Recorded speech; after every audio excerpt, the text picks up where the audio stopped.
વડોદરામાં જલારામનગર સોસાયટીમાં 56 ભોગનું આયોજન કરવામાં આવ્યું। વડોદરાના આકોટા વિસ્તારમાં આવેલ જલારામ સોસાયટીમાં યુવક મંડળ દ્વારા 8મા દિવસે 56 ભોગનું આયોજન કરવામાં આવ્યું હતું। લાલબાગના રાજા જેવા ગણપતિ સ્થાપના કરવામાં આવી હતી, સાથે આરતીનું પણ આયોજન કરવામાં આવ્યું હતું। છેલ્લા 2012થી સ્થાપના કરવામાં આવે છે। જય ગણેશ। આ ઓલ્ડ પાદરા રોડ છે અને અમારી જલારામ સોસાયટી યુવક મંડળ દ્વારા જલારામ સોસાયટીમાં આ વર્ષે લાલબાગના ગણપતિનું અમે સ્થાપના કરેલી છે।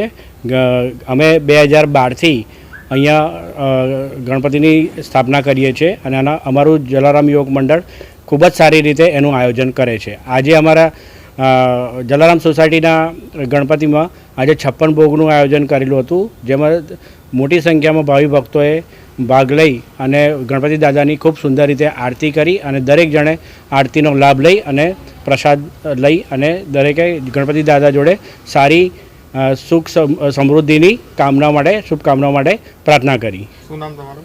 વિજય માયાવંશ।